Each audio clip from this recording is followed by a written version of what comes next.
Reviewers हम लोग कर रहे थे complete modern history for government exam.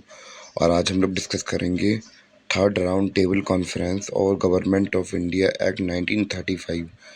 तो आज का हमारे टॉपिक ये रहने वाले हैं। और इससे पहले के जो टॉपिक थे, जैसे कि सेकंड राउंड टेबल वगैरह हुई, तो वो हम लोग पहले ही कंप्लीट कर चुके हैं और वो चैनल की प्लेलिस्ट में पहले ही डल चुके हैं। और बाकी की जो मिडिवल हिस्ट्री के लेक्चर्स हैं वो पहले ही अपलोड हो चुके हैं। और बाकी का जो एंशिएंट हिस्ट्री और मिडिवल हिस्ट्री है वो भी कंप्लीट हो चुकी हैं। जाइए, चैनल की प्लेलिस्ट में डले हैं तो वहाँ पर जाके विजिट कर लीजिए। तो स्टार्ट करते हैं अपना चैप्टर। तो हमने देखा था कि 1920 में क्या हुआ था, 1913 में, सॉरी मैंने 1920 बोल दिया, तो 1930 में क्या हुआ था। जो हमारी फर्स्ट राउंड टेबल थी वो भैया सक्षम नहीं हो पाई थी, यानी कि चल नहीं पाई थी। क्यों नहीं चल पाई थी? क्योंकि उसमें महात्मा गांधी कहाँ पे थे? जेल में थे। या फिर जो आईएनसी के बड़े बड़े लीडर्स थे वो कहाँ पे थे? जेल में थे। इस वजह से जो राउंड टेबल कॉन्फ्रेंस थी वो भैया हो ही नहीं पाई थी। सेकंड राउंड टेबल हुई थी 1931 में, और हम लोग बात करें ये भी नहीं हो पाई थी। क्यों? क्योंकि भैया गांधी जी ने विड्रॉल कर लिया था। गांधी जी अपने साथियों के साथ वापस भाग आए थे। और तीसरी राउंड टेबल कॉन्फ्रेंस हुई कब? 1932 में। अब भैया 1932 में सभी लोग पार्टिसिपेट करेंगे इसके अंदर। कौन कौन पार्टिसिपेट कर रहा है उसके बारे में बात कर लेते हैं भैया। पहले इसकी लोकेशन के बारे में बात कर लेते हैं। कहाँ हो रही थी ये? लंदन में हो रही थी एक्चुअली ये। और इसके हेड कौन थे? वही पुराने वाले राम से मैकडोनाल्ड। और हम लोग बात करें ये हो तो रही थी। अब भैया आईएनसी ने तो साफ साफ मना कर दिया कि हम नहीं जा रहे हैं। क्यों? क्यों नहीं जा रहे हैं? क्योंकि भैया इन्हें भी पता था जैसे सेकंड में हुआ था वैसे थर्ड में होना है। तो भैया गांधी समझ गए कि भैया जो जाएंगे बुलाएंगे, अब इन्हें आज़ाद तो करना नहीं है। ये थोड़ा बहुत तो इंट्रोडक्शन कुछ कर देंगे, ऊपर नीचे फेरबदल कर देंगे, बाकी कॉन्स्टिट्यूशन वैसे ही चिपका देंगे। तो इससे बढ़िया रहने दो, जाओ ही नहीं तो बढ़िया है। तो भैया मुस्लिम लीग वाले सोचेंगे भैया जब ये लोग तो जा नहीं रहे हैं, हम लोग जाएंगे तो बढ़िया रहेगा, मुस्लिम लीग वाले सोच रहे हैं। तो फिर मुस्लिम लीग पहुँच गई यहाँ पे। और उसके बाद हम लोग बात करें कि जब मुसलमान पहुँच गए तो हिंदू वहाँ सभा भी पहुँच जाएगी। हिंदू पहुँचे तो भैया लिबरल्स पहुँच जाएंगे। और फिर लास्ट में पहुँच जाएंगे डॉक्टर भीमराव अम्बेडकर। डॉक्टर भीमराव अम्बेडकर अब क्यों पहुँचे यहाँ पे? डॉक्टर भीमराव अम्बेडकर, जो हमारा पिछली बार हमने देखा था सेकंड राउंड टेबल में, कम्युनल जो हमारा कम्युनल अवार्ड मिला था हमें, तो उसको वापस करने के लिए जाएंगे। कौन? भीमराव अम्बेडकर जी। गांधी जी के साथ उनकी डिस्कशन हो चुकी थी कि भैया आप कैसे भी करके के 178 सीट में, मतलब जो गांधी जी थे वो आईएनसी से मतलब आईएनसी में इन्हें काफ़ी सारी सीट्स कर दी थी। और इनके इलाकों में भी काफ़ी सीट देने के लिए कह दिया था कि भैया आपने जो इनका कम्युनल अवार्ड है उसको वापस कर दो और हम आपको रिजर्वेशन दे देंगे 18% सेंट्रल गवर्नमेंट में। तो भैया तो इनका जो डॉक्टर अम्बेडकर थे तो ये तो गए थे इसलिए वापस करने के लिए सीट्स वो। और एक ख़ास बात एक ये है कि इसमें एक इम्पोर्टेंट फैक्ट ये है कि जो डॉक्टर भीमराव अम्बेडकर थे ये ऐसे व्यक्ति थे जिन्होंने तीनों की तीनों राउंड टेबल कॉन्फ्रेंस देखी थी। और दूसरी बात ये थी कि इनके असिस्टेंट थे तेज बहादुर सप्रा। तो एक्चुअली ये भी एक ऐसे व्यक्ति थे जिन्होंने तीनों टेबल कॉन्फ्रेंस देखी थी और गए थे उसमें, और कोई भी नहीं था। और भैया हम लोग बात करें जो इस बार अब क्या करेंगे, गांधी जी भी नहीं जा रहे हैं। तो भैया अंग्रेज को आती है गुस्सा, वो कहते हैं भैया हम देखो कॉन्स्टिट्यूशन बनाना तो है हमें, कॉन्स्टिट्यूशन हम तुमसे तुमसे पूछ के बना ले तो बढ़िया रहेगा। अब यार तुम इतने मनौने लोग हैं, इतने बार बार नहीं आओगे, तुम थोड़ा ना अपना कॉन्स्टिट्यूशन थोड़ा ना चेंज कर देंगे। तुम्हें नहीं आना तो नहीं आओ, अभी तक हम सोच रहे थे पूछे कर लेंगे, अब बिना पूछे करेंगे। तो ये हमारी थर्ड राउंड टर्न जो हमारी थर्ड राउंड टेबल कॉन्फ्रेंस है ये भी क्या हो जाएगी? फेल हो जाएगी। और जो अंग्रेज हैं वो बिना परमिशन के गांधी मतलब बिना आईएनसी के या फिर बिना किसी की चीज़ के अपने मन से कॉन्स्टिट्यूशन बना ही देंगे वो लोग। और कॉन्स्टिट्यूशन बना देंगे तो भैया भले ही स्टार्टिंग में काफ़ी बुरा कॉन्स्टिट्यूशन हम लोग कह रहे थे कि बुरा कॉन्स्टिट्यूशन है, बुरा कॉन्स्टिट्यूशन है। और हम लोग बात करें जो आज का कॉन्स्टिट्यूशन हम लोग देखते हैं तो इसका 70% कॉन्स्टिट्यूशन हमने कहाँ से उठाया? उसका कंटेंट इसी एक्ट से उठाया, यानी कि गवर्नमेंट ऑफ इंडिया एक्ट 1935। तो हमने देखा था कि 1932 में कॉन्स्टिट्यूशन हमारा बन तो गया था, पर हम लोग बात कर रहे हैं कि इम्प्लीमेंट कब हुआ था इंडिया के अंदर? 1935 के अंदर हुआ था। तो हमने 70% जो आज का हमारा कॉन्स्टिट्यूशन है वो केवल इसी एक इकलौती एक्ट से उठाया है। और दूसरी बात करें, अब जो हमारा 25% कॉन्स्टिट्यूशन है ये उठाया है हमने दुनिया की अलग अलग दूसरी कंट्रीज़ के साथ। मतलब जैसे कि हमें जहाँ जहाँ कंट्रीज़ के हमने कॉन्स्टिट्यूशन पढ़े और हमें पसंद आ गए, और वो जो 10 देश ऐसे थे जहाँ के हमें कॉन्स्टिट्यूशन काफ़ी ज़्यादा अच्छे लग रहे थे, तो हमने वहीं का कॉन्स्टिट्यूशन उठाया और वहीं कॉन्स्टिट्यूशन अपने कॉन्स्टिट्यूशन के अंदर इम्प्लीमेंट कर लिया अपने अलग तरीके से। तो ये हमने देखा। अब हम लोग डिस्कस करेंगे अपने अगले वही जो हमारा government of India act 1935 provision आया, एक्ट आया, उसके बारे में डिस्कस कर लेते हैं भैया। और ये एक एक फैक्ट वाली बात ये है कि ये लार्जेस्ट एक्ट है उस समय का। मतलब ब्रिटिश पार्लियामेंट ने इससे बड़ा एक्ट कभी पास ही नहीं किया था। और ये काफ़ी लार्जेस्ट एक्ट था उस समय तक का। कौन सा? ये गवर्नमेंट ऑफ इंडिया एक्ट 1935। और इसके हम लोग अलग अलग प्रोविज़न पढ़ते हैं जो हमारे लिए इंपॉर्टेंट है। और हाँ, एक चीज़ और बता दूं कि मैं सभी के सभी प्रोविज़न यहाँ डिस्कस नहीं करूँगा। केवल मतलब प्रोविज़न डिस्कस होंगे इस एक्ट के 1935 के, जितने इम्पोर्टेंट हैं। तो पहला हमारा प्रोविज़न ये था कि ये क्या बनाना चाहते थे, पूरी इंडिया को एक करना चाहते थे। तो ये क्या बनाना चाहते थे, इंडिया को ऑल इंडियन फेडरेशन बनाना चाहते थे, यानी कि अखिल भारतीय संघ बनाना चाहते थे। इसका मतलब क्या था कि ये पूरे पूरे इंडिया को एक करना चाहते थे, इकट्ठा एक साथ करना चाहते थे। क्योंकि उस समय पर हम लोग देखें कि इंडिया था, जो इंडिया क्या था, इंडिया 17 प्रोविनेंस और 562 रियासतों में बटा हुआ था। जैसे कि अभी 28 स्टेट और यूनियन टेरिटरीज़ के अंदर बटा हुआ है, तो उसी प्रकार उस समय पर यूनियन टेरिटरीज़ होती नहीं थी, तो उस समय पर राजा रजवाड़े होते थे, जो कि इंडियंस होते थे। तो वही हमने देखा कि भैया उस समय पर क्या था कि 562 रियासतों में बटा हुआ था हमारा पूरा भारत, और 17 राज्य थे। और भैया प्रोविडेंस तो भैया का कंट्रोल होती थी किससे? ब्रिटिश ऑफिसर करते थे। जो लेफ्टिनेंट गवर्नर होते थे वो गवर्न करते थे वहाँ से। पर राजा रजवाड़ा तो भैया अपने राजा महाराजा थे। अब भैया वो लोग क्या करेंगे, वो लोग मना कर देंगे इनसे कि भैया फेडरेशन बनेगी कब, जब तुम राजा महाराजा राजी होंगे। तो राजा महाराजा जो थे उन्होंने मना कर दिया कि भैया हमें आपके पास नहीं आना। उन्हें क्या डर था? उन्हें ये डर था कि भैया हमारी जो शक्तियाँ हैं वो क्या होंगी, चली जाएंगी। क्योंकि भैया जो अंग्रेज हैं वो अगर फेडरेशन बना देंगे तो फिर हमारी पावर रह कहाँ जाएगी। तो जब भैया, और दूसरी चीज़ क्या थी, तो दूसरी चीज़ थी पावर का डिस्ट्रीब्यूशन। यानी कि जैसे कि आज के समय पर हमारे पास यूनियन लिस्ट, स्टेट लिस्ट और कॉन्करेंट लिस्ट होती है। तो वैसे ही इन लोगों ने भी बनाई थी फेडरेशन लिस्ट, यानी कि वही हमारी यूनियन लिस्ट है। और प्रोविडेंस लिस्ट मतलब स्टेट लिस्ट है, और कॉन्करेंट लिस्ट तो फिर आपको पता ही है। तो अब इनको इनकी वैसे ये हो तो नहीं पाए, दोनों प्रोविज़न चल नहीं पाए, क्योंकि राजा जवाहरलाल ने मना कर दिया था। पहली फेडरेशन वाला भी नहीं चल पाया था इनका, दूसरा जब फेडरेशन बनी नहीं तो फिर पावर डिस्ट्रीब्यूट भी नहीं कर पाए। तो और इसके अंदर इन लोगों ने सोचा था 59 अलग अलग टॉपिक डालेंगे किसके में, फेडरलिस्ट के अंदर। और जो प्रोविडेंशियल लिस्ट थी उसके अंदर 54, और जो कॉन्करेंट लिस्ट थी उसमें 36 सब्जेक्ट डालेंगे। पर इनके भैया दोनों ये कानून चल ही नहीं पाए, क्योंकि भैया जो राजा महाराजा थे उन्होंने मना कर दिया था। तो ये दोनों कानून तो धरे के धरे रह गए। अगला पॉइंट है हमारा प्रोविडेंशियल डायरार्की। तो प्रोविडेंशियल डायरार्की क्या होती थी, आप लोगों ने पिछले चैप्टर्स में हमने डिस्कस भी किया था कि एक जगह पर एक एक प्रोविडेंस के अंदर राजा एक दो अलग अलग तरीके से अगर राज करता है तो उसे हम लोग क्या कहते थे, प्रोविडेंशियल डायरार्की कहते थे। तो इसमें होता क्या है कि जैसे कि अलग अलग टॉपिक्स होते हैं हर कंट्री के अंदर, मतलब हर स्टेट के अंदर के अलग अलग नियम होते हैं कि इसमें हमें ये करना है, इसमें हमें वो करना है, अलग अलग सब्जेक्ट्स होते हैं। तो जैसे कि पहले क्या था कि ट्रांसफ़र सब्जेक्ट होते थे और रिज़र्व सब्जेक्ट होते थे। यानी कि कुछ मुद्दे ऐसे होते थे जिनमें कि जो हमारे लेफ्टिनेंट गवर्नर है, तो उसी के पास उसमें पावर रहती थी। लेफ्टिनेंट गवर्नर के पास जो कि ऐसे मुद्दे जिसमें कि उसे किसी भी मिनिस्टर की ज़रूरत नहीं होती थी क्या फ़ैसला करने के लिए किसी की ज़रूरत नहीं होती थी, उसे उन्हें बोलते थे रिज़र्व सब्जेक्ट। और जिसमें उन्हें हेल्प चाहिए होती थी किसकी, मिनिस्टर्स की, उसे बोलते थे ट्रांसफ़र सब्जेक्ट। तो भैया ट्रांसफ़र सब्जेक्ट के अंदर कौन-कौन से मुद्दे आते थे, जिनमें अंग्रेज़ बिल्कुल ज़रूरत नहीं, मतलब जिसके अंदर अंग्रेज़ों को बिल्कुल कोई दिलचस्पी नहीं थी और ना कि उन्हें कोई फ़ायदा था। तो ऐसे सब्जेक्ट्स के अंदर आते थे हमारे क्या, ट्रांसफ़र सब्जेक्ट। और कौन-कौन से थे ट्रांसफ़र सब्जेक्ट के अंदर आते थे? सबसे पहले शिक्षा। उन्हें कोई मतलब नहीं था कि भैया इंडियन को शिक्षा मिले तो मिले कैसी, अच्छी मिल रही है, खराब मिल रही है, उन्हें मतलब नहीं था।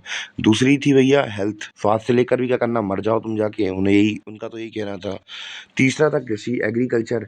तो भैया एग्रीकल्चर से केवल हमें इतना फ़ायदा है कि भैया हमें तो कमर्शियल क्रॉप्स उगानी है और बेचनी है, और पैसा मिलेगा हमें तो वो ठीक है, वरना तुम तो बहुत तेल ले रहे हैं, हमें नहीं पता तुम्हारे अंदर रिफ़ॉर्म हो रहा है या नहीं हो रहा है। तो ट्रांसफ़र सब्जेक्ट के अंदर तो ऐसी ही होती थी कि ये डिस्कशन ले रहे हैं ये हमसे। मिनिस्टर से, क्योंकि मिनिस्टर तो शायद इंडियन भी हो जाएँ, पर लेफ्टिनेंट गवर्नर थोड़ी ना इंडियन दे देंगे वो लोग। और दूसरी बात ये थी रिज़र्व सब्जेक्ट के अंदर, तो भैया इन्होंने ऐसी पावर रख ली कि ये लैंड रेवेन्यू यानी टैक्स कलेक्शन असली पावर तो इसके पास है, पैसा तो इनके पास डिस्ट्रीब्यूट होना है, कि चोरी कैसे कर रहे हैं, कैसे-कैसे क्या हो रहा है। दूसरा था लॉ और ऑर्डर का, दूसरा क्या है लॉ और ऑर्डर का, तो लॉ ऑर्डर में भैया अभी इनके पास रिज़र्व सब्जेक्ट थे, बिना मिनिस्टर की परमिशन के वो लोग कुछ नहीं कर सकते थे।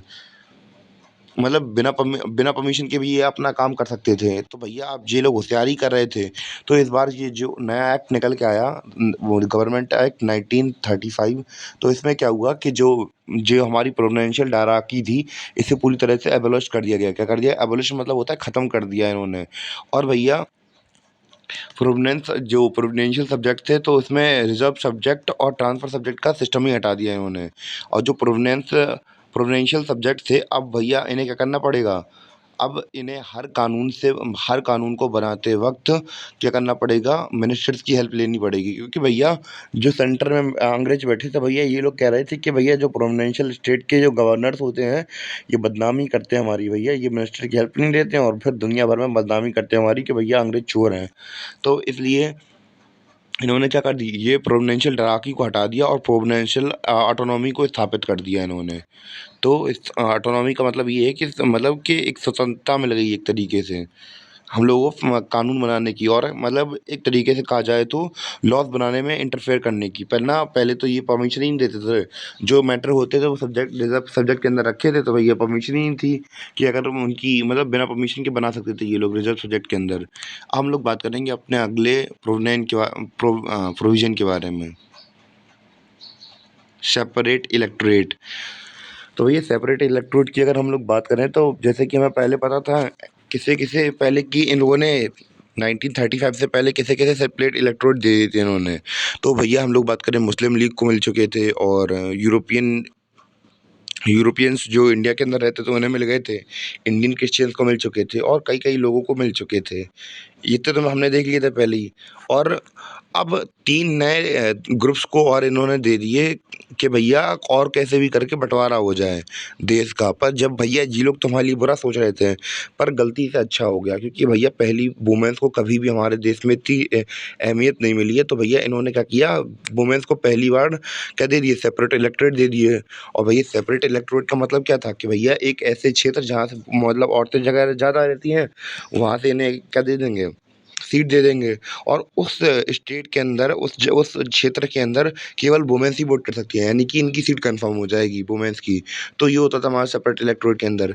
और दूसरा, एक तो इन्होंने वुमेन्स में बाँट दिया, दूसरा था लेबर्स में बाँट दिया कि भैया जो गरीब लोग हैं वो अब भैया अपनी पॉलिटिकल पार्टी बना सकते हैं और वो भी अब जीत सकते हैं।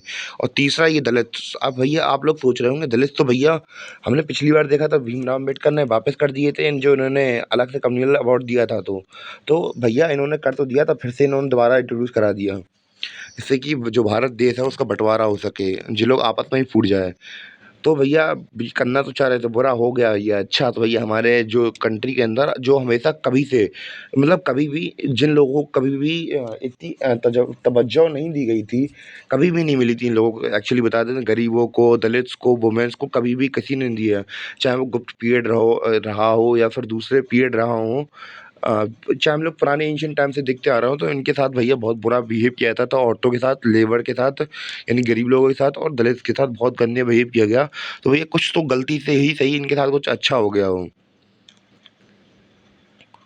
और तीसरी चीज़ ये थी कि वोटिंग राइट्स। तो भैया वोटिंग राइट्स हमने देखा था पहले किसके पास थे, पहले वोटिंग राइट उनके पास थे जिनकी इनकम बहुत ज़्यादा थी, प्रॉपर्टी कम से कम थोड़ी बहुत होनी चाहिए थी, और एजुकेशन काफ़ी हद तक होनी चाहिए, और टैक्स वगैरह पे करता हो। तो ये सब होने की वजह से मतलब इतनी चीज़ें हो तभी तुम वोट डाल सकते थे। तो अब हम लोगों ने देखा था पहले केवल 1% आदमी ही वोट दे सकता था। बाद में क्या हुआ कि भैया इन लोगों ने क्या कर दिया कि भैया जो क्राइटेरिया था बढ़ा दिया इसका, यानी कि इनकम का जो क्राइटेरिया था वो थोड़ा कम कर दिया कि भैया टैक्स थोड़ा कम, इनकम थोड़ी कम हो तब भी, पहले जैसे 5,000 कमा रहे हैं, अब 1,000 कमा रहे हो तो वोट डाल सकते हो। प्रॉपर्टी अगर तुम्हारे पास पहले 5 बीघा हो, अब 1 बीघा हो, तो तुम्हारा काम चल सकता है। एजुकेशन अगर तुम पहले हाई स्कूल पास हो तभी तुम वोट डाल सकते थे, अब केवल 5 साल क्लास 5 तक पढ़ा हो तब तुम वोट डाल सकते हो। तो अब कंडीशन सेम थी, बस थोड़ी कम इनकी थोड़ी हम लोग बात करें क्या कर दिया है, इनकी थोड़ी हम लोग बात करें डिग्री कम कर दी इन्होंने। जैसे इनकम का क्राइटेरिया थोड़ा कम कर दिया, प्रॉपर्टी का क्राइटेरिया थोड़ा कम कर दिया और एजुकेशन का क्राइटेरिया थोड़ा कम कर दिया। तो पहले 1% लोग वोट दे रहे थे, अब क्या करेंगे 10% लोग 10% लोगों के पास वोटिंग राइट्स मिल जाएंगे। और छठवां प्रोविज़न क्या था कि भैया जो आरबीआई था, क्या था? आरबीआई था। जो आरबीआई आपको पता है reserve bank of India central bank है, तो भैया इसको पहले ही इन लोगों ने एस्टेब्लिश कर दिया था आरबीआई एक्ट 1934 के साथ। तो भैया इन्होंने क्या किया कि इन्होंने कहा कि भैया चक्कर में ना पड़ो, इस एक्ट की तवज्जो बढ़ाने के लिए इस एक्ट को भी इसी के अंदर क्या कर दिया जाए, इम्प्लीमेंट कर दिया जाए। तो इसको जो आरबीआई एक्ट इन लोगों ने पहले शामिल कर लिया था मुद्रा नियंत्रण करने के लिए, तो इसे भी इसी के साथ मर्ज कर दिया। तो भैया हमारा जो प्रोविडेंस इंपॉर्टेंट प्रोविडेंस थे तो हमारे ख़त्म हो गए अब। एक बार बस रिवाइज़ और कर लें, फिर से हमें समझ में आ जाएगा कि भैया जो फर्स्ट राउंड कॉन्फ्रेंस टेबल थी, तो भैया फर्स्ट राउंड टेबल कॉन्फ्रेंस थी, वो तो भैया कैंसिल हो गई थी क्योंकि जो आईएनए इंडियन नेशनल कांग्रेस थी, आईएनसी थी, वो भैया जेल के अंदर उसके बड़े-बड़े नेता थे, उन लोगों ने आने से मना कर दिया था। दूसरी हुई थी 1931 में, इसमें गांधी जी ने बैकआउट कर दिया था और तीसरी में भी आईएनसी नहीं गई थी। तो फिर भैया जो तीनों राउंड टेबल कॉन्फ्रेंस थी वो सारी सारी क्या हो गई थी, बेकार हो गई थी, कैंसिल हो गई थी। ये हमने देखा था। फिर इसके बाद जो अंग्रेज़ थे भैया गुस्सा आ गए बहुत कस के, उन्होंने कह दिया भैया अब हमें नहीं पता, तुम्हें आना हो तो आओ, नहीं आना तो नहीं आओ, हम तो कॉन्स्टिट्यूशन बना के रख देंगे अपना। तो भैया जो उस समय का सबसे लंबा कॉन्स्टिट्यूशन था उन्होंने जो बनाया था। तो भैया अब इन लोगों ने जब अंग्रेज़ों ने बनाया था कब 1932 में बना लिया था, पर इन्होंने अप्लाई कब तक किया 35 तक किया। तो इस वजह से इसका नाम एक्ट का नाम क्या पड़ गया, गवर्नमेंट ऑफ इंडिया एक्ट 1935 बन गया। तो इसके अंदर ये था कि भैया अलग-अलग प्रोविज़न क्या-क्या थे, तो हम लोग सारे प्रोविज़न तो नहीं पढ़ेंगे, हम लोग जो इम्पोर्टेंट प्रोविज़न है हमारे एग्ज़ाम पर्सपेक्टिव से तो वो पढ़ लेते हैं। तो भैया पहला प्रोविज़न ये था कि भैया इंडिया को ऑल इंडिया फेडरेशन बनाना चाहते थे, यानी कि अखिल भारतीय संघ बनाना चाहते थे, यानी कि पूरे इंडिया को एक बनाना चाहते थे। और इसके अंदर हम लोगों ने देखा था कि 17 प्रांतें थी पहले और 662 से भी ज़्यादा रियासतें थीं, मतलब राजा-रजौड़ाओं के राज्य थे। तो भैया तो ये लोग सोच रहे थे कि सबको इकट्ठा करके एक बना देंगे। तो भैया राजा-रजौड़ाओं ने शामिल होने से मना कर दिया, तो भैया तो ये इनका प्लान प्लान धरा के धरा रह गया। दूसरी थी पावर डिस्ट्रीब्यूशन, शक्तियों का विभाजन कर रहे थे। जैसे कि आज के समय पर यूनियन लिस्ट, स्टेट लिस्ट और कॉन्करेंट लिस्ट होती है, अलग-अलग सब्जेक्ट बाँट दिए थे। तो भैया वैसे ये उस समय पर फेडरल लिस्ट बना रहे थे में कि 59 मुद्दे होने वाले थे। प्रोविडेंट लिस्ट बना रहे थे में 54 मुद्दे होने वाले थे, इसमें 59 होने वाले थे। किसमें? फेडरल लिस्ट के अंदर 59 होने वाले थे, कॉन्करेंट लिस्ट के अंदर 36 होने वाले थे। तो भैया जब राजाओं ने साथ देने से मना ही कर दिया, तो भैया फिर ये पावर का डिस्ट्रीब्यूशन होगा क्या? संघ है नहीं तो डिस्ट्रीब्यूशन कैसे करोगे पावर का उसमें? और पहले हम लोगों ने बात की थी प्रेसिडेंशियल डायरार्की को क्या कर दिया गया, एबॉलिश कर दिया गया यहाँ पे। प्रेसिडेंशियल डायरार्की क्या थी कि भैया इसके अंदर 2 सब्जेक्ट्स आते थे, अलग-अलग तरीके से रूल करता था एक, मतलब एक गवर्नर हमारा। तो भैया के इस ट्रांसफर सब्जेक्ट के अंदर ऐसे मुद्दे रख दिए थे इन्होंने जैसे कि एजुकेशन, हेल्थ, जिनसे इनका फ़ायदा नहीं था। और रिज़र्व सब्जेक्ट के अंदर ऐसे रखते थे जिसमें कि इनको फ़ायदा होता, जैसे लॉ ऑर्डर हुआ, लैंड रेवेन्यू हुआ, तो ऐसे मुद्दे रखते थे। तो भैया ये प्रोविडेंशियल डायरार्की का जो सब्जेक्ट मतलब सिस्टम था, ये इन्होंने एबॉलिश कर दिया और अब लोगों को क्या मिल गई, प्रोविडेंशियल ऑटोनॉमी मिल गई। यानी कि अब जो भी कानून बनाएगा मिनिस्टर, तो सॉरी लेफ्टिनेंट गवर्नर, तो उसे परमिशन लेनी पड़ेगी मिनिस्टर की। फिर भैया हम लोगों ने बात की थी सेपरेट इलेक्टोरेट की। तो भैया पहले हम लोगों ने देखा था कि इंडिया पहले ही बहुत हिस्सा में बँट चुका था। अंग्रेज़ों ने सोचा कि भैया और हिस्से में और बँटवारा कर दे, तो वुमेन्स, लेबर और जो हमारे दलित थे इनके बीच में भी बँटवारा कर दिया। क्यों? क्योंकि भैया ये लोगों ने सोचा कि भैया और बँटवारा हो जाएगा, पर ये लोग बुरा सोच रहे थे, हमारे साथ अच्छा होगा, क्योंकि भैया वुमेन्स को कभी इज़्ज़त नहीं मिली थी और लेबर्स को, गरीब लोगों को भी कभी इज़्ज़त नहीं दी थी इंडिया में, कभी किसी ने, दलित ने नहीं दी थी। तो भैया हम लोग अर्ली वैदिक टाइम पीरियड से देख रहे हैं, इन लोग को भी इज़्ज़त नहीं मिली, पहली बार थोड़ी तवज्जो मिल रही थी। तो भैया काफ़ी गलती से ही सही इनसे अच्छा काम हो गया। और जो वोट डालने का हम लोग बात करें क्राइटेरिया, तो वो थोड़ा कम कर दिया गया जिससे कि पॉपुलेशन बढ़ सके जो वोट डालने में। तो भैया इनकम जैसे पहले 10,000 आती थी, तो भैया 5,000 कर दी। प्रॉपर्टी आपके पास 500 बीघा है, तो आपके पास अब 1 बीघा हो तो काम हो जाएगा। एजुकेशन आपके पास पहले 10 पढ़े लिखे माँग रहे थे, अब 5 पढ़े लिखे माँग रहे थे। इससे क्या वोट डालने वाली पॉपुलेशन थोड़ी बढ़ गई थी। फिर आरबीआई एक्ट 1934 मुद्रा, मतलब ये जो करेंसी होती है उसे बैलेंस करने के लिए ये आरबीआई एक्ट बना था कब, 1934 में। तो भैया अपने जो इस एक्ट को तवज्जो देने के लिए इन्होंने वो वाला एक्ट भी इसी के अंदर इंक्लूड कर दिया, आरबीआई एक्ट। तो बस हमने इतना ही पढ़ा, इतना ही इंपॉर्टेंट था, और आज का लेक्चर यहीं पे ख़त्म होता है। मिलते हैं अपने अगली वीडियो में, तब तक के लिए धन्यवाद, सायोनारा।